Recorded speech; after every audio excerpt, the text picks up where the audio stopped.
¿Qué hace un secretario de culto? ¿Qué hace? Es el que coordina la relación institucional entre todas las confesiones religiosas asentadas en el país. Por supuesto que la Iglesia Católica, por las características mismas de la institución, y esa relación, de hecho tenemos embajada, Claro. y el Vaticano tiene nuncio, así que también una relación directa con el Vaticano de Estado a Estado. Así que esa relación se mantiene a través de la Secretaría y obviamente de la Embajada nuestra. Después con todas las más confesiones tenemos una interrelación, te diría, casi permanente. Claro, los evangélicos. Sí, comunidad judía, comunidad musulmana, en fin, budistas, la mayoría. ¿Fue usted secretario de culto de Néstor Kirchner? Yo asumí siendo... ¿De Cristina? Y de Alberto, exacto, sí. Yo estaba en la legislatura, era el diputado de la Ciudad de Buenos Aires, legislador, cuando gana Néstor Kirchner, y bueno, con el equipo que veníamos trabajando, conformando con Rafael Bielsa y Eduardo Valdés, llegamos a la Cancillería y bueno, y a mí me toca el rol de asumir Tres figuras, tres presidentes, los últimos tres presidentes. Tres presidentes con y formas y modos y sí, por supuesto, e intereses y formas de relacionarse con las cuestiones religiosas distintas, ¿no? Distintos, diferentes. Y además en el medio tres papas. Exactamente, esa era la pregunta. Que al mismo tiempo que tuvo relación con tres presidentes distintos, también tuvo relación con tres papados distintos. Sí, claro, sí. Juan Pablo II, Benedicto y Francisco. Y eso, hable un poquito de esa experiencia de tres presidentes distintos y tres papados distintos, tres papas distintos. Es todo un aprendizaje porque, digamos, para alguien que venía de la política y en general los secretarios de culto de antecesores míos, digamos, tenían mucho más que ver con alguna de las confesiones religiosas, o básicamente con la Iglesia Católica. Claro. Pero que venga un hombre de la política, con experiencia política, pero y sobre todo legislativa, era raro. Pero yo creo que eso fue beneficioso porque nos permitió a mí, pero también la relación de apertura, es decir, la Secretaría es abierta a todos, porque en general las relaciones con el Estado todos la quieren tener, por distintas razones. Y bueno, eso se fue cumpliendo con el tiempo.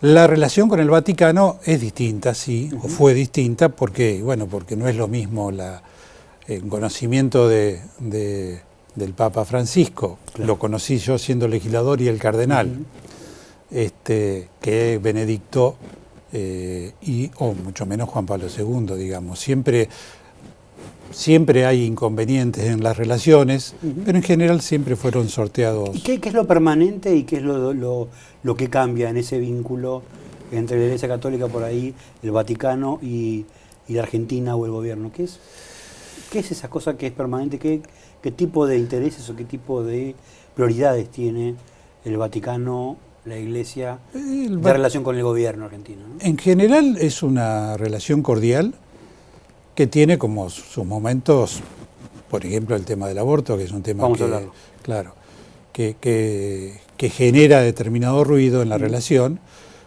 pero las relaciones diplomáticas deben continuar. Entonces es como que se hace un impas y después se retoma. En el caso de la Iglesia Católica, como la relación es tan cercana en la charla permanente por determinado tema,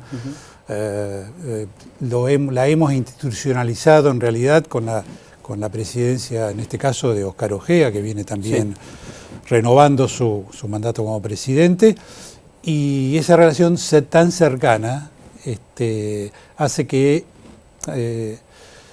nos metamos en los problemas, digamos, con confianza, es decir, que los dos vamos a decirnos lo que nos parece, buscando la solución.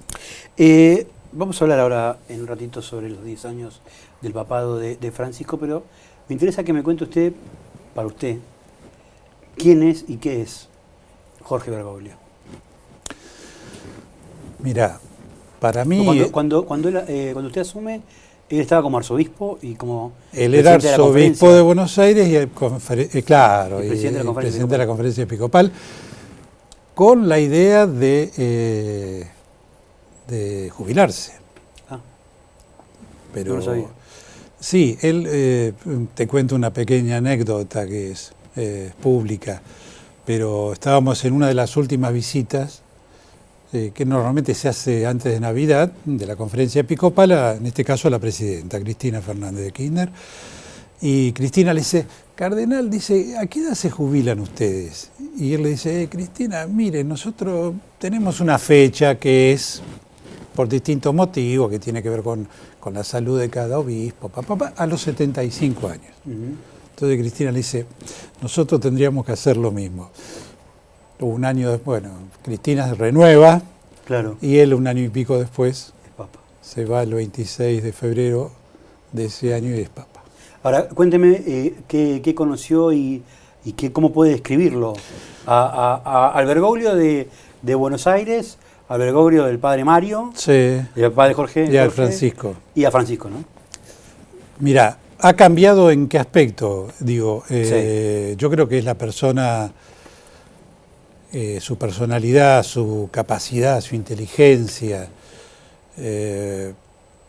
Eso no solo no ha cambiado, sino que se ha acrecentado, digamos. Creo que es una de las personalidades hoy, como un líder mundial, superior, digamos, al promedio de los líderes mundiales, con una mirada del mundo muy distinta. Por supuesto que es un pastor, pero tiene una mirada política que otros pastores no han tenido en la Iglesia Católica, y él la tiene. Entonces ese acercamiento, la última encíclica, Fratelli Tutti, todos hermanos, el tender puentes, el derribar muros, esa concepción, pero también la crítica a una economía concentrada que afecta a los países más pobres. Le hablaba de su experiencia como arzobispo. ¿Qué recuerda de esos momentos cuando él caminaba las calles de Buenos Aires? ¿Qué lo caracterizaba? ¿Qué características singulares tenía el padre Jorge? Lo definías así, él caminaba, te los encontrabas. Yo me lo he encontrado en el subte. Pues yo también. Una vez nos encontramos un viernes, él iba caminando con su maletín y yo salía de la Cancillería y estaba como estamos así, de camisa. Entonces por ahí le digo, cardenal, ¿cómo le va? Me dice, Guillermo, ¿cómo está? Bien, bien, dice, ¿está de turista? Porque normalmente yo cuando iba y me reunía con él, estaba vestido de traje. Claro, estaba con camisa, tranquilo, hacía calor como ahora. Sí. En fin. No, y eso lo hacía permanentemente. Él visitaba las cárceles, iba a las villas, le decía al sacerdote, bueno, espérame que llego en tal colectivo, el subte. Bueno, esa austeridad no es una posición, digamos, es absolutamente genuina, ¿no? Los que lo conocimos al padre Jorge, al arzobispo, recordamos que tenía un rostro más serio, ¿no? Y solía ser bastante más serio de lo que después terminó siendo como papa, ¿no? Yo creo que quienes lo conocen más, sobre todo sus hermanos en el sacerdocio y eso, te lo cuentan, te lo explican, digamos que en general en el encuentro privado era lo mismo que es ahora, como papa, me ha pasado a mí en varias oportunidades, pero sobre todo hace poquito, que es un tipo que te mete el chiste, ¿no? Bien porteño, y sigue después hablando en serio. Bueno, eso, cuando yo lo conocí, era mucho más formal la cosa, más serio. En privado yo creo que él se permitía, es un hombre con un humor muy particular, fino. Sí. Yo lo recuerdo dando misas en la Plaza de Mayo con gente de todos lados. Exacto. Una personalidad. Con lo que era escolas ocurrentes. Exacto. Sí. Ahora, vamos a hablar un poquito del tema de los 10 años, ¿no? ¿Sí? Vamos a meternos en este tema. 13 de marzo se cumplen 10 años de la elección del entonces cardenal Bergoglio como papa. Vamos a hablar después de lo institucional, pero ¿qué se acuerda de ese día? ¿Qué estaba haciendo? Sí. ¿Cómo estaba siguiendo las alternativas? Una pregunta de la fundamental. elección? Mira, estábamos en mi despacho con todo el equipo mío que está en la secretaría.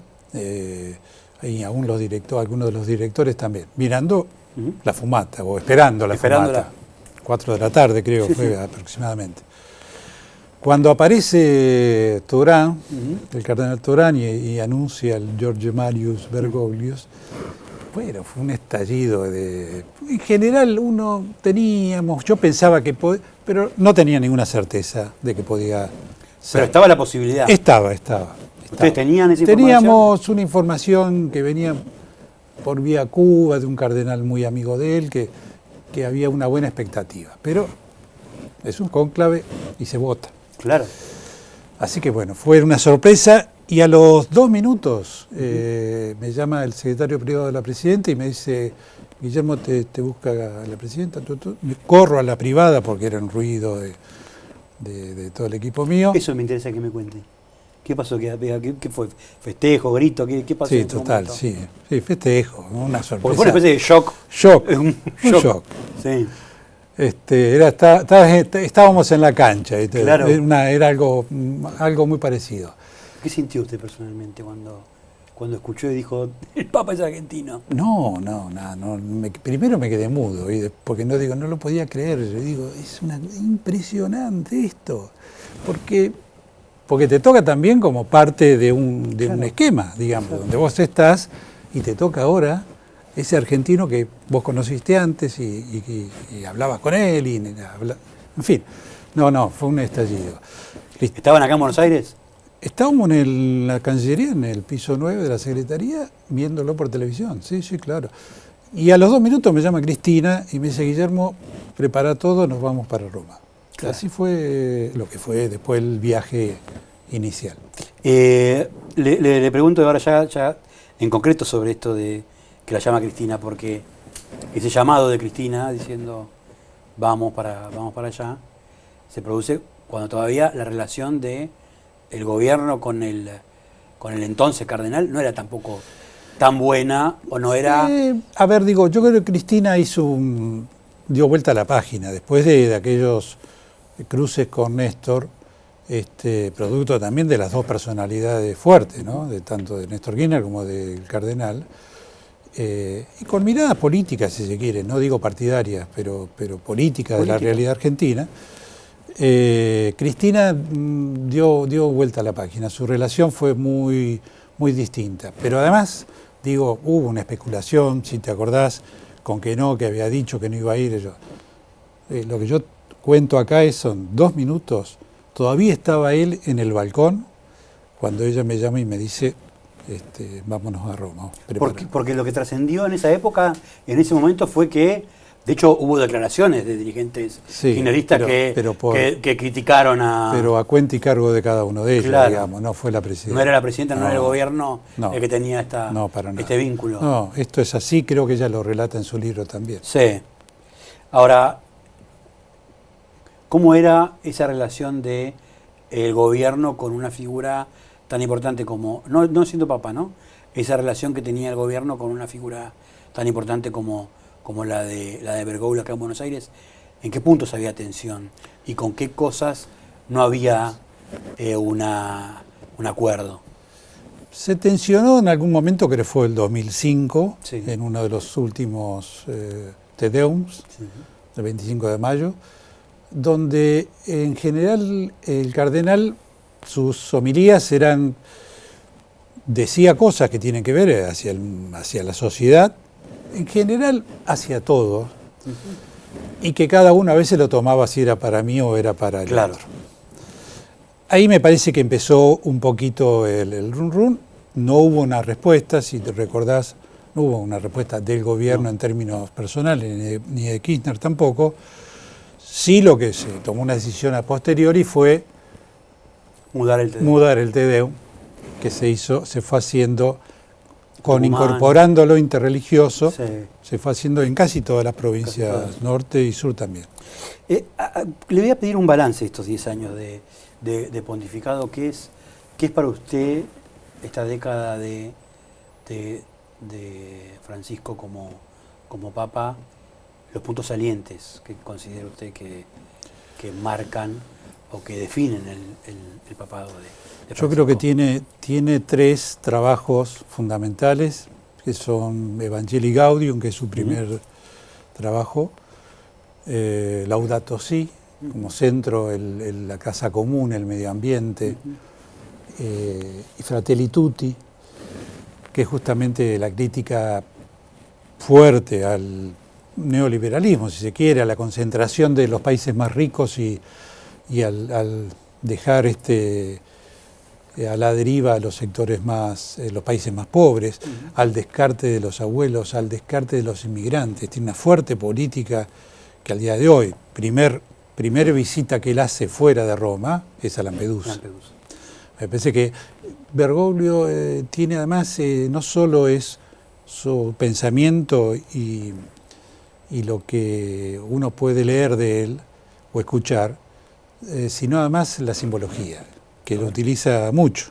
Entonces, cada viaje tiene su impronta.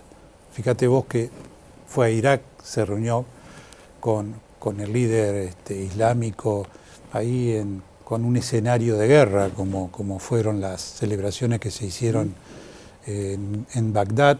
Ahora estuvo en el Congo, con una fuerte crítica, sobre todo a las atrocidades que se han hecho. En fin, digo, todo su legado es un legado urbi et orbi, es decir, es al mundo, pero también hacia adentro de la Iglesia Católica. Porque lo lógico que los pasos que él dio en 10 años, lo más probable es que sean irreversibles, es decir, que no pueda haber marcha atrás. Lo que él está haciendo, desde mi punto de vista, por supuesto, me parece que la Iglesia entra en un nuevo rumbo después de que él no esté en el pontificado, ¿no? ¿Qué característica, entre comillas, argentina usted detecta que despliega el Papa Francisco en su gestión como Papa y en su figura pública, ¿no? Como Papa, ¿qué dice? Esto es de argentino, estas cosas son típico de porteño, típico de... Bueno, tiene mucha, de la picardía, cuando habla con tus colegas en los viajes, siempre mete un chiste, es futbolero, es tanguero, y habla, ese es el otro tema, en general los papas, digo, no quiero ser peyorativo, pero en general digamos, son más estructurados, ¿no?, en el lenguaje hacia el pueblo de Dios, digamos. En este caso, si vos analizás sus dichos y sus escritos, es muy coloquial, es muy ameno. Sí. No es tan... Te diría que era más complicado leerlo cuando era cardenal que ahora que es papa. Claro. Me parece que va mucho más directo a la idea que quiere expresarse. ¿El Papa es peronista? Yo no sé si es peronista. Creo que sí tiene una mirada política como yo no he conocido a muchos. Es decir, concibe, incita a que los jóvenes se metan en la política, cree que es necesario, que la política es fundamental para resolver los temas. No sé si lo es, digo, de todos modos en un reportaje hace poquito dijo, bueno, y si lo fuera, ¿cuál es el problema? ¿Cuál es el problema? Bueno, pero es una posición, ¿no? Es una posición. Es una posición. Sí, claro. Digamos, identificarse como peronista define también mucho pero una personalidad pública, ¿no? Sí, pero por lo menos no lo ha hecho, que yo sepa, nunca públicamente. El Papa Francisco también es una voz esencial, obviamente, en la política mundial. La pregunta es, ¿se le da bolilla, se le presta atención? ¿Su voz es escuchada como debiera? Yo creo que no, como debiera no. Evidentemente, porque si no tendríamos una guerra en Europa por tercera vez en tan poco tiempo, ¿no? Sí. Que además es increíble que uno no puede entender cómo los líderes europeos en particular, y del mundo en general, incluso Rusia, Estados Unidos, no sepan que están jugando con mucho fuego, me parece. Y el Papa lo entiende, lo dice, lo reitera. Yo creo que algunas intervenciones de él, sobre todo en Siria, se lo escuchó. Seguro que habla con líderes. Hablaba mucho con Angela Merkel, por ejemplo. En este momento está claro que sus palabras no son escuchadas porque la guerra continúa y él la ha denunciado como una guerra mundial por partes, ¿no? Así que tiene una alta preocupación por la situación. Pero como decías vos al principio, tendría que escucharse más. Perfecto. Lo planteo también esto porque hay situaciones que no me quiero alejar tanto por ahí a Ucrania, a Rusia, sino que también tenemos situaciones por ahí en la región donde hay avances de gobiernos como lo de Nicaragua, lo de Venezuela, donde hay ataques directos a la Iglesia, ¿no? Amenazas concretas a la Iglesia y a figuras importantes de la Iglesia Católica en esos países. Y ahí parece que no perfora tanto esa acción pública del Papa. Yo creo que ahí, en ese caso, él tiene una mirada sobre Latinoamérica también que comparte, te diría que es latinoamericanista, es decir, es una personalidad que entiende, digamos, la génesis de todo el proceso en América Latina. Pero me parece que en situaciones conflictivas, incluso con la Iglesia, yo creo que él deja más que nada a la diplomacia vaticana que trabaje con tiempo. Es decir, él apuesta a que eso se soluciona con más diplomacia, y en general que es la diplomacia vaticana es una diplomacia que puede parecer lenta, pasó con China, por ejemplo, que es muy eficiente y que es muy silenciosa. Yo creo que apuesta a eso. Fíjate vos que en el caso de lo que pasó en Nicaragua, él no tuvo expresiones muy exageradas o no, contundentes respecto de lo que pasa con el obispo encarcelado. Exacto. Y no las ha tenido. Pero yo creo que la maquinaria en general del Vaticano funciona. Usted lo conoce bien y ha hablado, tal vez sea uno de los dirigentes políticos, por lo menos del peronismo, que tiene más diálogos o de mucho tiempo. Sí, de bastante tiempo. De bastante tiempo. Sí, seguro, hay muchos más. En ese diálogo, ¿usted qué valora de la mirada en términos políticos? ¿Qué es lo que considera que es valioso en términos políticos de lo que piensa y de lo que hace el Papa? Yo, si me remito a los últimos trabajos de él, a lo que es Aparecida, que él presidió la comisión, que fue el preludio de su designación como Papa, por sus valores intelectuales, pero sobre todo la posición que él tiene en Fratelli Tutti, que es la última encíclica fuerte. Yo creo que cualquier dirigente político debiera tomar nota de esa enseñanza pura de lo que sucede en el mundo y lo que... En concreto, por ejemplo, ¿en qué cosas? Dice usted, esto que dice el Papa es fundamental escucharlo. Bueno, ¿en qué cosas concretas ve que ese mensaje puede ser eficaz para la actualidad? El primero es muy crítico de los organismos internacionales como el Fondo Monetario por la situación que en Argentina estamos sufriendo. Pero lo hace a nivel global también, lo hace al mundo. Es muy crítico con políticas de concentración de poder, lo que podríamos llamar el neoliberalismo, y lo dice y lo refrenda y lo escribe. ¿Por qué? Porque ve en todo el mundo que hay países muy ricos, con mucha concentración, y países muy pobres. Es decir, cada vez la concentración es más pequeña en países y en hombres y en mujeres. Entonces, yo creo que sobre eso él tiene una mirada, te diría, dura, fuerte, que lo han tenido también los papas que lo precedieron, pero él me parece que va mucho más allá. Pero después, apunta al no descarte, es decir, de sectores de la población, a la integración de la mujer, cosa que eso, aún en la Iglesia, es un tema que se discute. Te decía al principio, a las migraciones. Un hombre que es producto, su familia de migrantes italianos, digo, no puede entender o concebir de que hoy Italia, con Francia y otros países, digamos, le pongan un coto a la inmigración de desesperados que quieren sobrevivir, ¿no? Y que saltan al Mediterráneo para muchos de ellos, hasta creo que ayer, antes de ayer, murieron. Entonces, sobre eso me parece que, y el otro punto que hizo en Bolivia, si recordás, que lo reitera mucho, es la necesidad de las 3 T, techo, trabajo y tierra. Y tierra.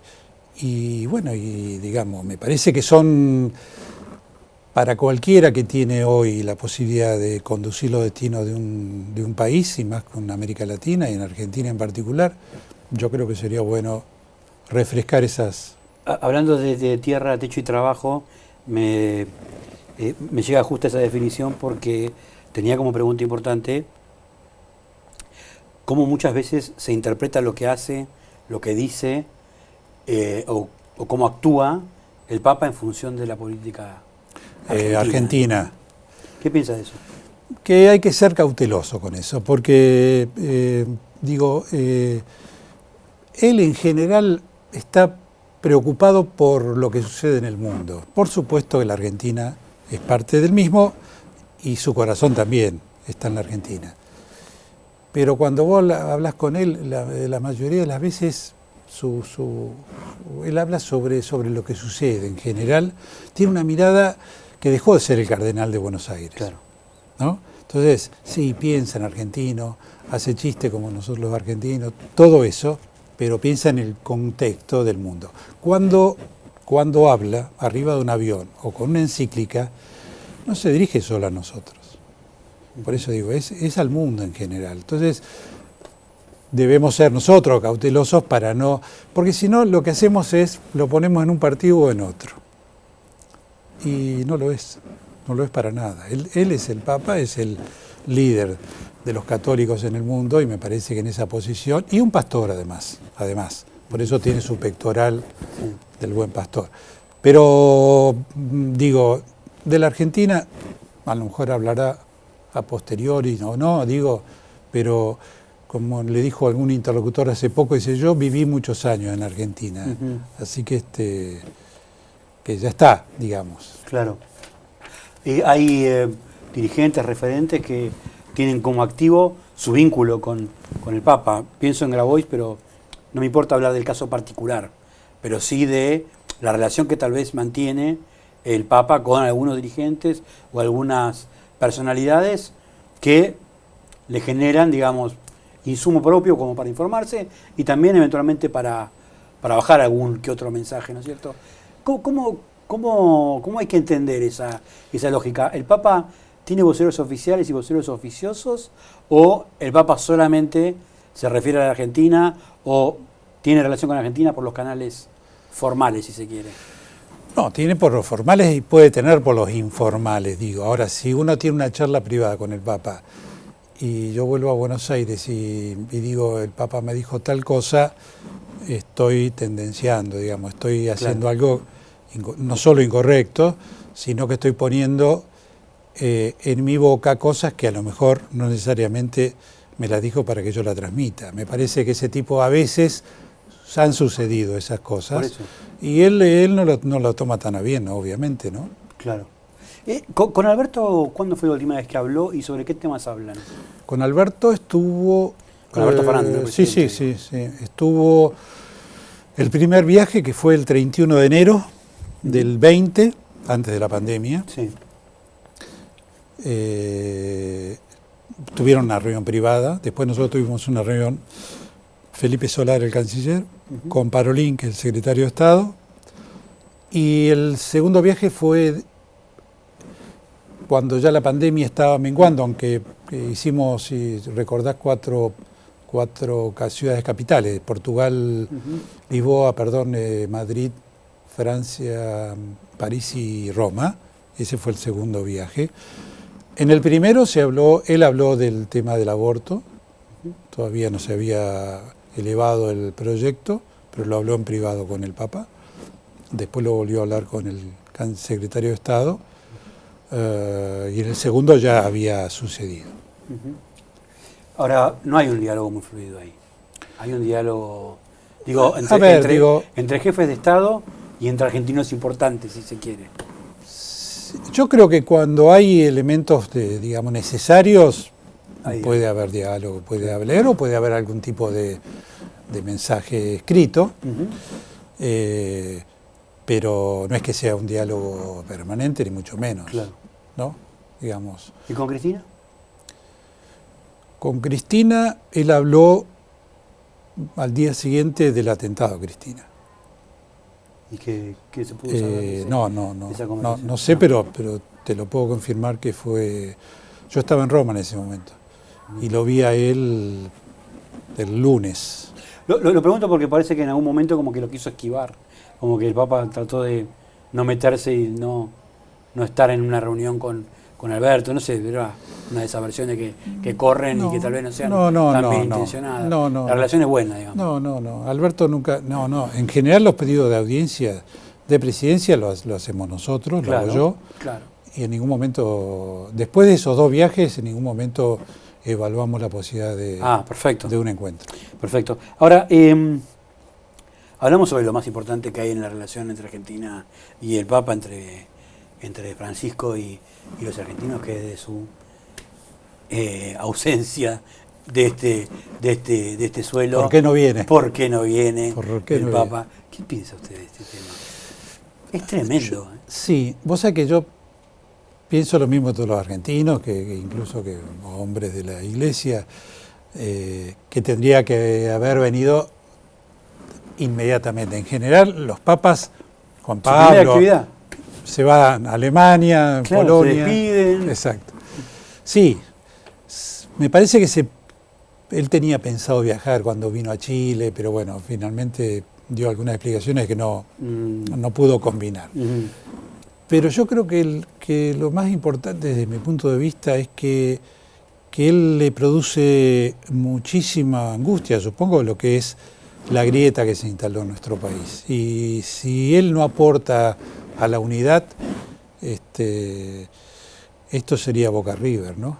Si no tenemos la idea de que debiéramos dejar de tirar cada uno de un lado de la soga, la posibilidad de recibirlo a él, todos, gobierno, el gobierno que sea, digamos, si es ahora ya este año va a ser difícil, o el próximo, y llegar a un acuerdo, es decir, es el Papa argentino, es el Papa de todos, pero pasa también por la decisión de la dirigencia política argentina. Si no ponemos las barbas en remojo, yo creo que así no va a haber condiciones para que él venga. ¿Cree entonces usted que es más una responsabilidad de los argentinos? En parte sí, claro. Yo creo que sí. Yo creo que es responsabilidad nuestra, porque la decisión de él, obviamente, yo creo que planificar un viaje del Papa a la Argentina lleva su tiempo también, ¿no? Sí, claro. Como a cualquier lugar. Y es un motu propio, seguramente. Ahora, ¿le damos garantía de que lo vamos a recibir como corresponde? ¿No? Los argentinos. ¿Usted qué cree? Así a veces, como en el día a día, es difícil, ¿no? Pensar de que lo vamos a recibir bien, que no vamos a tomar partido, Claro. ¿no? Si es o no es, si dice una cosa y en contra de quien la dice, ¿no? En un año de elecciones es difícil que venga. En general, los años de elecciones él no hace visitas a ningún país, salvo alguna excepción particular. Se interpretó la última vez que habló el Papa sobre el tema de Argentina, la pobreza, la inflación, que fue una crítica al gobierno y que tuvo una mirada como de tomar distancia, porque en general se lo veía al Papa más proclive o más cercano a gobiernos de Cristina o de Alberto Fernández, más cercano que por ahí lo tuvo con Mauricio Macri, la famosa foto que estaba con cara seria y otro con cara sonriente, ¿no? Tal cual. Había cierta interpretación fotográfica del vínculo y de las afinidades, ¿no? Bueno, él utiliza mucho eso, ¿no? Me parece. Yo creo que digamos que el Papa hable en particular de la Argentina y de la situación de la pobreza no tiene por qué molestarnos porque lamentablemente es un hecho en la realidad. Total. Como que el Papa de alguna u otra manera coadyuvó, colaboró por la situación de la deuda con el Fondo Monetario, me parece que también, que él hizo todo lo posible. Nosotros en enero del 20, cuando acompañamos al presidente, a posteriori, la semana siguiente se hizo un encuentro en el Vaticano, la Academia Pontificia concretamente, donde estuvo la la presidenta del Fondo Monetario, que había parado ahí, Guzmán, y bueno, otros economistas a nivel mundial. Y la crítica del Papa siempre fue dirigida ahí, de la mejor manera y Sí, todo, sí. pero apuntando exactamente a eso. Así que él hable a veces o haya dicho como dijo, yo no lo tomo como una molestia, yo creo que es un llamado de atención, es decir, bueno, hay que salir de esto. Pero no es una crítica al gobierno. No, yo creo que no, que no es una crítica directa al gobierno, esa es la situación. A la situación. Perfecto. Hablemos del tema del aborto, ¿no? Y de cómo el tema de la aprobación de la ley del aborto generó una tensión con el Vaticano y en concreto con el Papa. Cuénteme sobre el tema, cómo lo vio, qué fue lo que pasó y cómo está la situación después de ese episodio. Te empiezo por el final. La situación, digamos, una vez sancionada la ley, que fue el momento más tenso, si se quiere, una vez pasó y pasado el tiempo, se fue acomodando en la relación, se mantuvo como siempre. Cierto, para la Iglesia y para el Vaticano en particular, yo creo que lo importante es que el presidente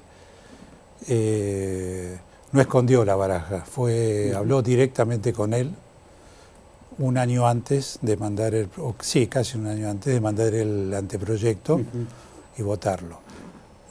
Bueno, uno puede decir, sí, bueno, pero lo hicieron, sí, pero una cosa es, no te olvides que en el gobierno anterior pasó lo mismo, pero, sí. pero fue... No, se llevaban a las patadas, ¿no? Sí, es verdad. Se llevaban a las patadas. Es verdad. Pero en No este es caso... lo mismo que no. este gobierno No, fue... Con el que Francisco había, entre comillas, tenido un gesto de apoyo y por momentos parecía como que le había pagado mal ese gesto.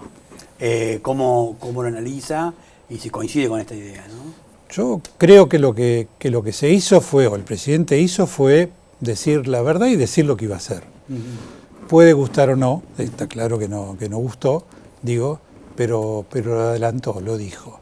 Después, bueno, pasó lo que pasó. Cuando me preparaba para el reportaje, hablé con algunas personas de la iglesia y lo que me comentaban era que no fue tanto el malestar por llevar el debate al Congreso y que el Congreso definiera, sino lo que hubo después como sobrereacción y como celebración de la aprobación, hablando de hipocresía, de que de los valores era el tema de las dos vidas y de cómo se preservaba la vida de la mujer, que sobre todo hubo un fuerte malestar, no tanto con la ley, sino con lo que pasó después. Con los dichos posteriores. Con los dichos posteriores. Sí, seguro que fue así, es probable, en algunos más, otros menos.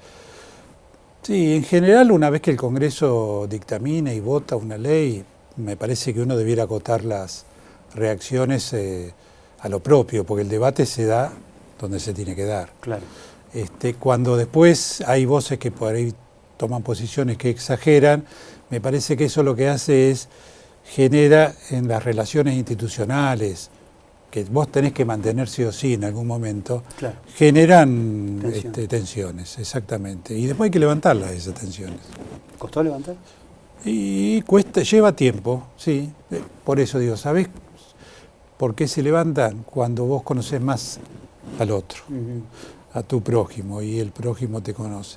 Entonces, uno puede confiar de que es factible que nos volvamos a sentar y a dialogar. Así que, pero por eso digo, te puedo asegurar que me parece que es un tema que hoy no tiene, le podrá quedar a alguno el enojo, es lógico, pero hoy no, en la relación no interfiere. Está superado. ¿Sí?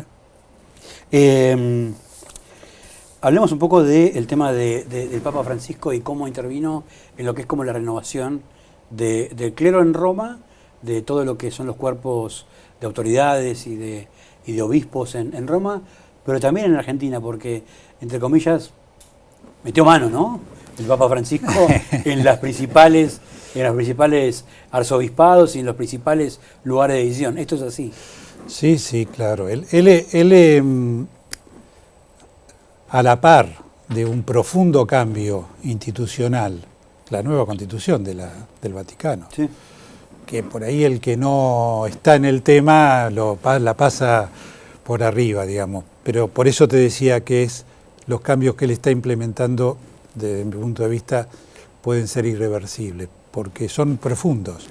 Y en el marco de eso, los cambios de personas, ¿no? Es decir, la renovación de cardenales, que son los que votan en el futuro cónclave, de arzobispos y obispos en todo el mundo, y en la Argentina en particular también.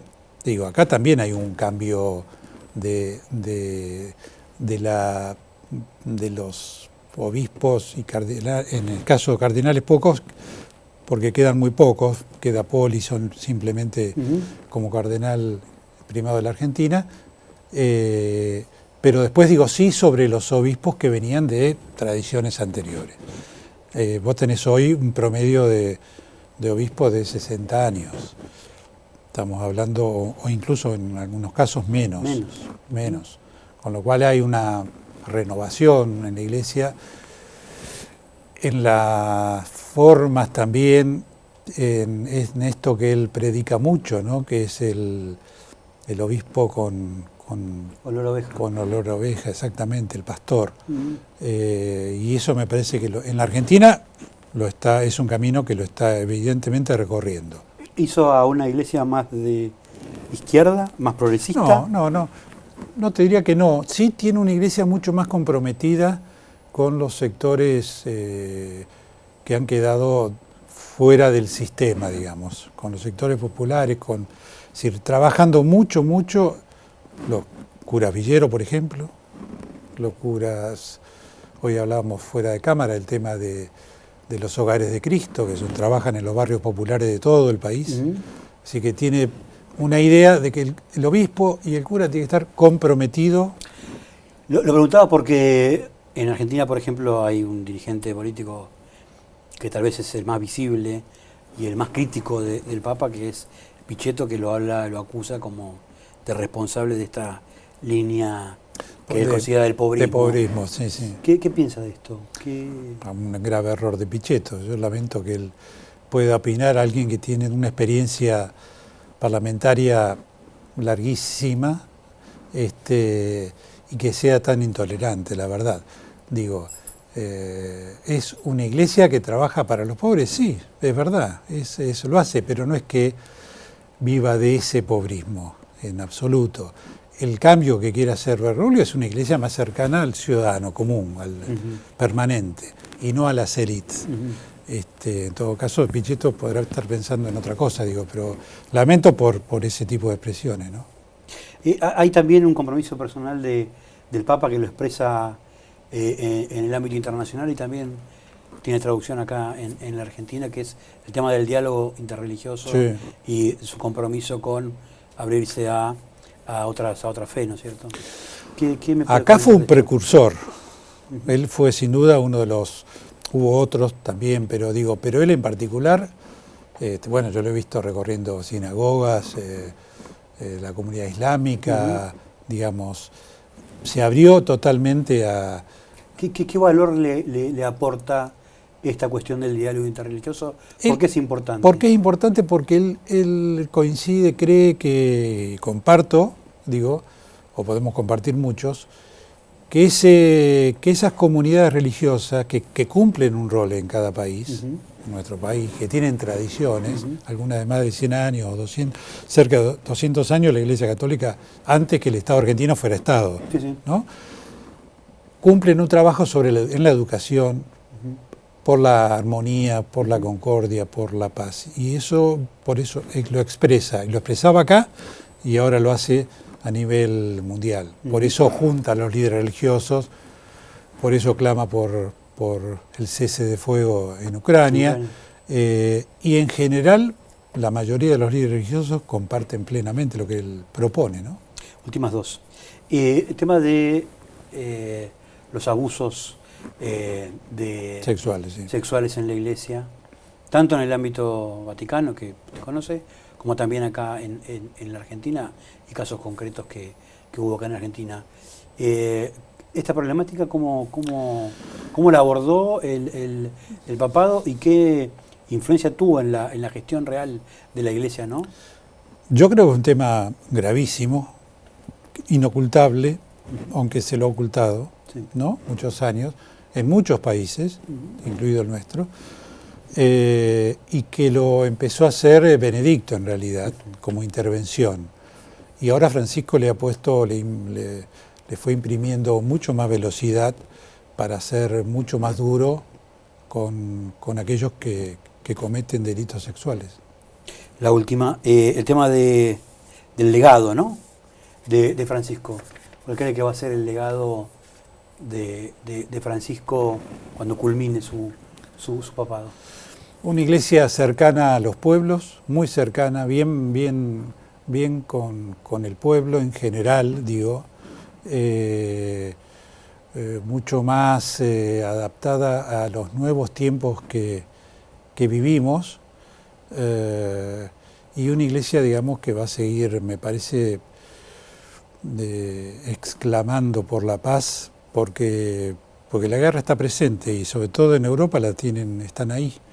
Y la preocupación del Papa, por lo menos en los últimos meses, viene hablando de la misma, digo.